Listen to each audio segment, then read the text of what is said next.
This podcast is sponsored by AXA Farm Insurance. AXA offers tailored cover to fit your unique needs, whether it's public liability or protection for your family home, outbuildings or farm vehicles. Based in Athlone, the AXA Farm team of agri-specialists and regional managers work together to ensure you receive the seamless support you need. Switching to AXA is easy thanks to an innovative online service that enables you to quickly and easily find the best cover for your needs. For more information, head to AXA.ie. AXA Insurance DAC is regulated by the Central Bank of Ireland. Thanks for listening, and we hope you enjoy the show.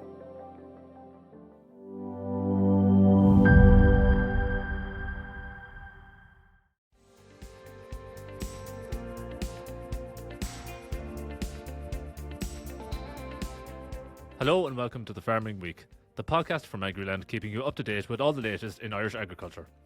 I'm Charles O'Donnell and I'm joined by Francess McDonnell, Maitiú Monaghan, Agriland Dairy Specialist Hugh Harney and Agriland Beef Specialist Breifne O'Brien. Well, there's plenty to get through, so we'll get straight into it and talk about the proposal from the European Commission this week to take a range of measures to simplify the Common Agricultural Policy. This comes on the back of farmer protests late last year and the Commission's commitment to cut down red tape for farmers. So, Maitiú, can you take us through the Commission's announcement this week? Yeah, Charles, thanks. I think it's important to say off the bat that these are proposed plans, so they will need to pass through both the Council of Ministers and the European Parliament before they can come into effect. The big figure coming from the Commission is that the changes could save up to €1.58 billion annually for farmers across the European Union. So if we were to break that down, the first change is to the annual lump sum limit. The limit for small farmers is set to be increased from €1,250 up to €2,500. As well as that, the Commission is going to reduce the number of on-the-spot checks per year to one per farm, which would be a big change. And then finally, on generation renewal, small farmers will find it easier to get financial support through a new funding option that offers up to €50,000 as a lump sum payment. Here we have Commissioner Hansen speaking about the simplification measures this week. As you know, the Common Agricultural Policy is a vital safety net and support for our farmers and the agri-food sector in general. But this potential should, of course, not be eroded by excessive bureaucracy. And that is what we are doing here. Also, in the vision, we asked ourselves how to make farming more attractive for current and future generations. And this is what guided our work here as well. So avoiding by all means that demands of our policy discourage young or new farmers from entering the profession or current farmers to stop farming because it is just not worth time spent on bureaucracy. So I think it's fair to say the reaction to the simplification measures has been mixed. The ICMSA called the measures unconvincing, and its president Dennis Drennan said that farmers need real simplification and not tokenism. Elsewhere, some of our MEPs have also had their say. Ciarán Mullooney did welcome the measures but expressed concerns over a proposed crisis fund which would be funded by 3% of the country's CAP envelope. Other Irish MEPs, such as Maria Walsh and Barry Cowan, also welcomed the measures. And we're going to stay on CAP now, Maitiú, because while we did get that news on CAP simplification this week, which is ostensibly positive, there's also potential trouble on the horizon for the future of the CAP budget after 2027, according to some farm organisations, including the Irish Farmers Association, which held a meeting this week on the future of CAP. Can you tell us a bit more about that? Yeah, so it's believed that the Commission is considering a radical overhaul of the EU's budget, and that is going to impact on the CAP payments. Farm organisations are planning to take to the street next week to voice their concerns over the proposal, including Copa Cogeca, the umbrella organisation representing farmers and agricultural cooperatives. The protest is set to take place in Brussels next Tuesday. Irish farm orgs are also concerned about the budget. As you mentioned, Charles, the IFA met this week where President Francie Gorman said the changes would end the CAP as we know it. Tadhg Buckley, the IFA's chief economist and director of policy, also believes that the CAP reform would make it very difficult for the vulnerable sectors. Thanks for that, Maitiú. Now, moving on, and if you were listening to last week's podcast or keeping an eye on Agriland generally, you'll know that an extraordinary meeting between Minister for Agriculture Martin Hayden and farm organisations took place on TB last week. A meeting of that nature was unusual, and the fact that it was called reflects the increasing threat of TB to Irish beef and dairy farmers. On last week's podcast, we knew what would be discussed at the meeting, but we didn't yet know the outcome. A week later, are we any the wiser, Frances? Well, I think the Minister's message is very clear. Whether the proposals have really hit home yet, we're not 100% sure. But we actually caught up with Minister Hayden this week, and what he told us was that TB is a crisis of very significant proportion. Minister Hayden told Agriland that only very recently, a couple of years ago, Ireland was having 20,000 reactors a year, while last year we had 41,600. And he said that if he didn't act very soon, we could be up at 60,000 reactors. As you mentioned, Charles, Minister Hayden called a meeting last week to discuss proposed new measures to tackle TB with representatives of the country's key farming organisations and other key stakeholders. Now, some concerns were raised by farmer organisations following that meeting. The Irish Cattle and Sheep Farmers Association and the Irish Farmers Association and also the Irish Creamery Milk Suppliers Association have all expressed concerns around the Minister's assertion that he plans to move quickly on the new TB proposals. They're also worried about cuts to compensation, potential restrictions on herds, and how the Minister is going to tackle the wildlife question in relation to TB concerns. But one element is very clear, and that is the Minister's determination to implement these new measures that are outset to mitigate the impact of TB. And he said that's going to happen within weeks, not months. Now, when we were chatting to Minister Hayden, he told Agriland that he was listening to the concerns that had been raised by farming organisations.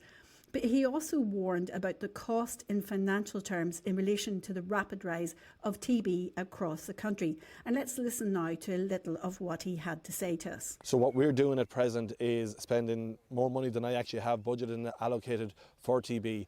If I get to bring in the majority of the proposals that are on the table, it will actually cost more money out of my budget to start with. But this is costing farmers money, it's costing money out of my department that I would much prefer to spend on beef farmers in other ways to support them in the work they do. So what I'm willing to do here is to go and seek more money and to allocate more money to the area of TB, but only if it's going to deliver the results that will benefit farmers, that will stop more farmers having to face the stress and the trauma of having a reactor and having a herd that is restricted. And you know, we'll put that investment in. This isn't about money, but there is a bigger piece here that it is costing farmers about money. It's costing my department a lot of money, but we won't be found wanting in spending to address the current crisis.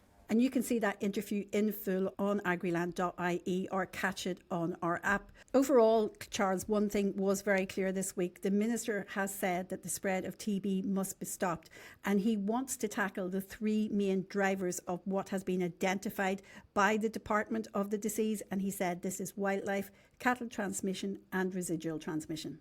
Well, just before we move on, and as we're talking about matters that relate to biosecurity and the cost of disease, we'll just note that the department has confirmed that blackgrass has been added to the list of noxious weeds that landowners must control. Under the Noxious Weeds Act 1936, it is an offence for owners and occupiers of land not to prevent the spread of specific weeds. A new statutory instrument on noxious weeds comes into force this week to include blackgrass. But moving on, and the good weather is offering a chance for farmers to get out and get the silage cut. Hugh, do farmers seem to be taking this opportunity? Yeah, Charles, so I suppose most farmers are making great use out of this good weather.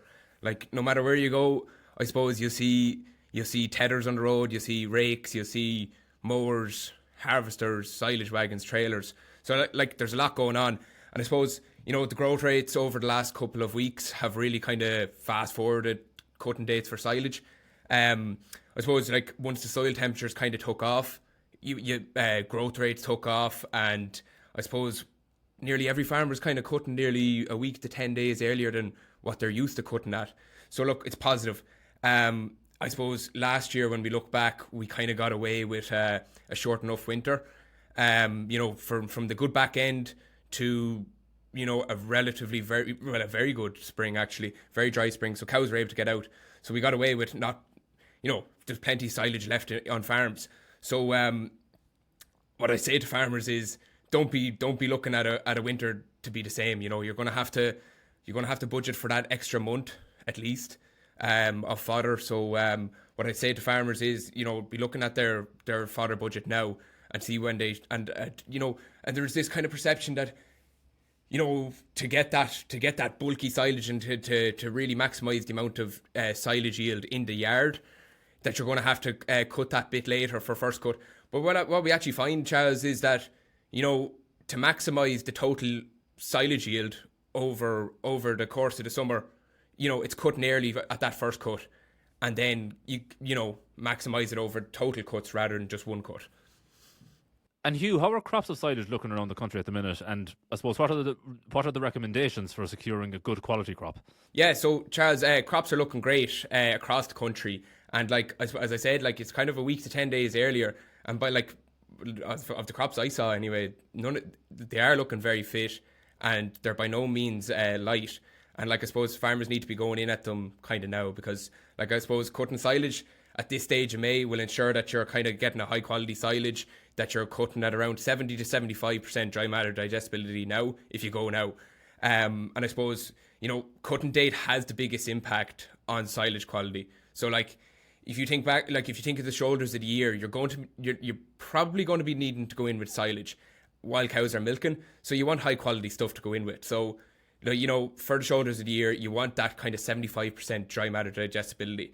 And I suppose, once the grass starts heading, Charles, you're going to be looking at, the maximum of 70% dry matter digestibility and a 1% drop from there on every few days. So, go in now and get it cut is what I'd be recommending farmers to do. And look, I suppose for actual cutting, the ideal time to start mowing is that late afternoon to kind of early evening, when we've had a couple of hours of sunny spells and, the dew is lifted, and, because that's when the sugar content is at its highest. So, the higher the sugar content in the grass, the more food for bacteria and the quicker the pH levels drop.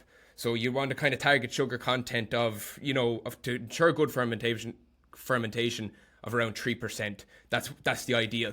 And I suppose when silage is knocked, many farmers kind of opt to, tether out grass. But in these conditions, I don't see the point of it, because it's actually so dry. I think, if farmers are going in and tethering out the grass, I'd fear that it's going to be over wilting. And, you don't want over wilting, because, I've seen on a couple of farms where, in this weather, it was only knocked 24 hours they're picking up and it wasn't touched and there was dust coming out of it. So, the fear is if you're tethering it out, that you'll be dropping that, you'll be, making dry silage, and, that leads to unstable pit and you're losing a lot of energy in that silage as well.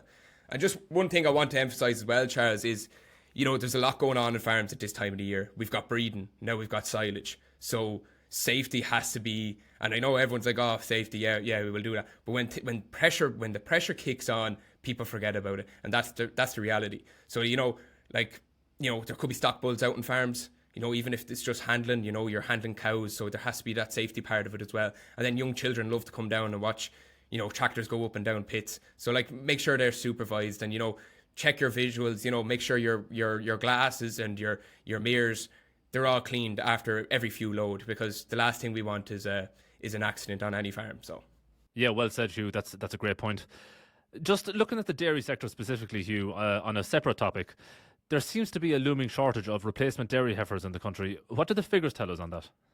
Yeah, that's right, Charles. I suppose the Irish Cattle Breeding Federation, ICBF, produced stark figures a couple of weeks ago on the decline of dairy female calf registrations. And this is a major concern for, dairy stock numbers over the coming years. The ICBF statistics for the first 4 months of 2025 showed that there were about 45,000 fewer dairy replacements born on farms, and then compared with the same period in 2024. I'll go again. Yeah, that's right, Charles. I suppose the Irish Cattle Breeding Federation, ICBF, produced stark figures of the decline of the dairy female calf registrations this year. And this is a major concern for dairy stock numbers over the next coming years. So ICBF statistics showed that for the first 4 months of 2025, that there were about 45,000 fewer dairy replacement calves born, and actually 60,000 fewer than in 2023. So, this information tells us that not only going to be heifer calves and first calved heifers in short supply, but the market for heifers in the next couple of years is just going to be through the roof. And, it's a concern because, where do we go with stock numbers? Is this going to affect the national herd? I suppose the IFA dairy chair, Martin McIlerney, he expressed his concern yesterday as he worried that these trends continue. It could result in a significant collapse of the dairy herd in 2 years' time. And Hugh, is there any advice for farmers here? Like, should they be changing their breeding strategies ever so slightly?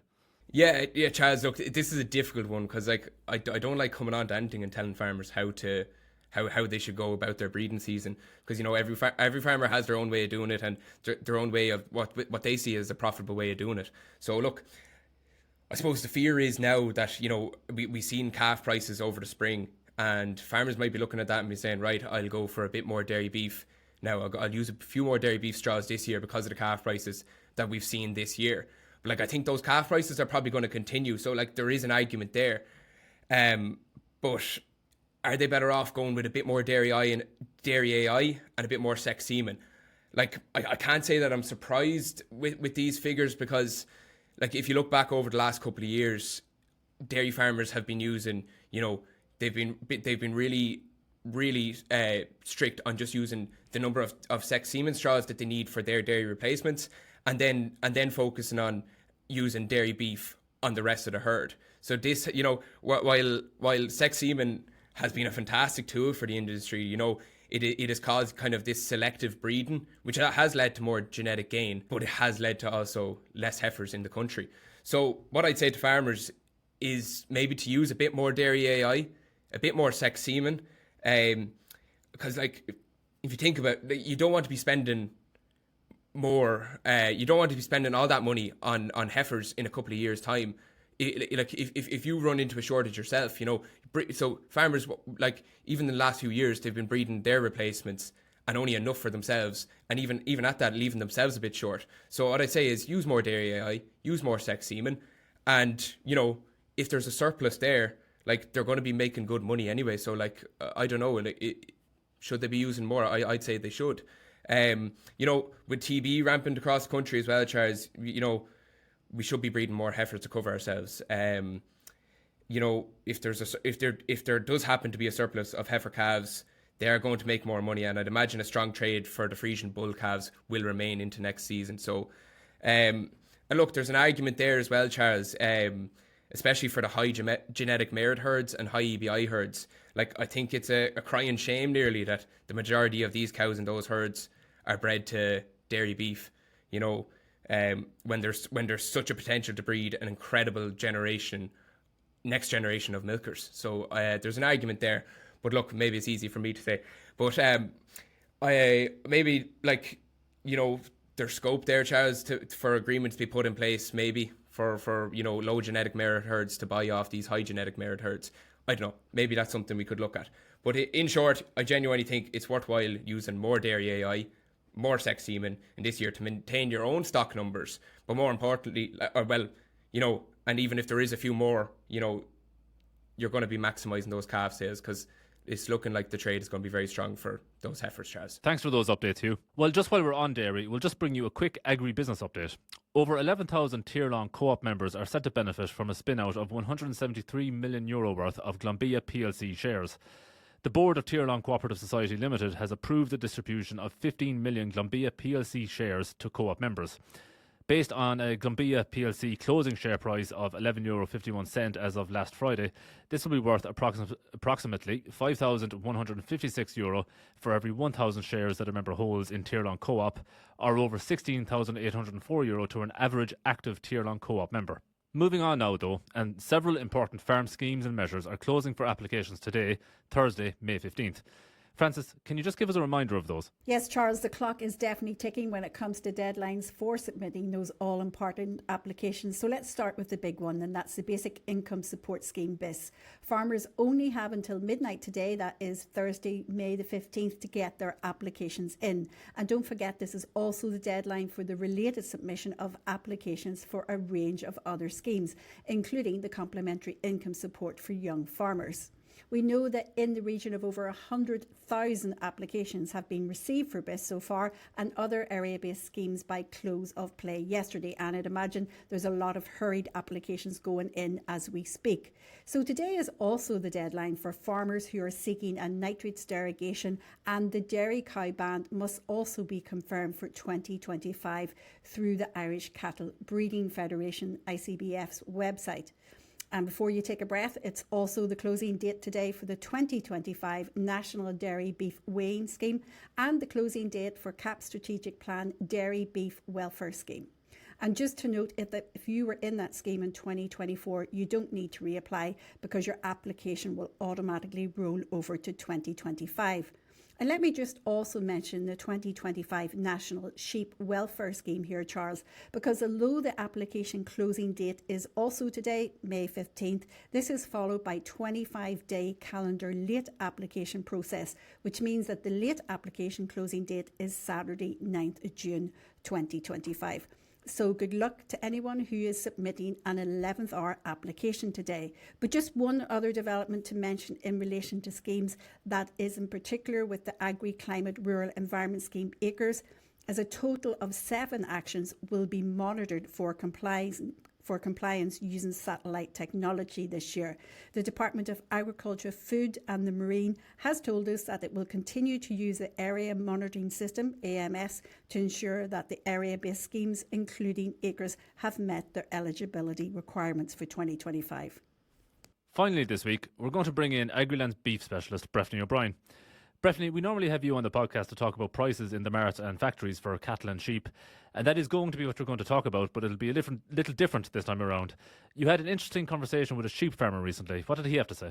Yes, that's right, Charles. So it was a County Wexford sheep farmer, and he believes he may have struck a historic first after the sale of 2 cull ewes covered the all-in price of a trip to Spain for him and his wife to celebrate their wedding anniversary. In the history of sheep farming, I don't think it was ever done, County Wexford sheep farmer Gus Connick told Agriland. The farmer sold the 2 cull ewes at Tullow Mart in County Carlow for a combined total of €620, and the result got him thinking about planning a special trip for his anniversary. So Agriland caught up with the Camross, County Wexford based sheep farmer earlier this week when he had just returned from a holiday to Salou in Spain with his wife Orna to celebrate their 7-year wedding anniversary. He said, "I don't think my father, my grandfather or any other man I ever knew could book a flight to Spain for the weekend, stay at the finest hotel that a man or woman could get, and the whole lot all in cost us €620, and I got €620 for the 2 fat cast ewes," he revealed. And some farmers are calling it a sheep holiday. He said, "We were going through sheep here, picking out cull ewes and anything that wasn't up to scratch in the place.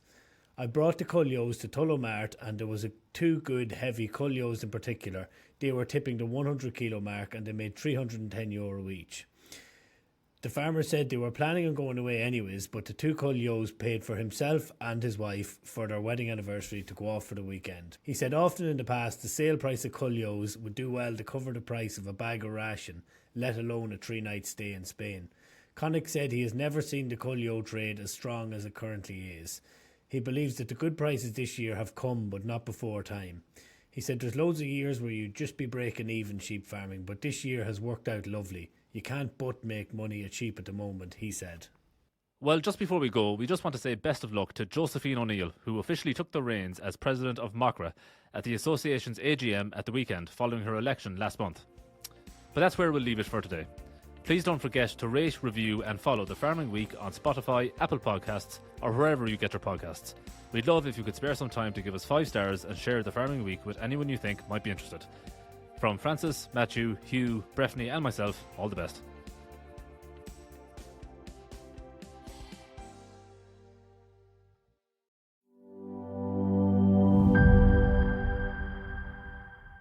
This podcast is sponsored by AXA Farm Insurance. AXA offers tailored cover to fit your unique needs, whether it's public liability or protection for your family home, outbuildings or farm vehicles. Based in Athlone, the AXA Farm team of agri-specialists and regional managers work together to ensure you receive the seamless support you need. Switching to AXA is easy thanks to an innovative online service that enables you to quickly and easily find the best cover for your needs. For more information, head to AXA.ie. AXA Insurance Stack is regulated by the Central Bank of Ireland.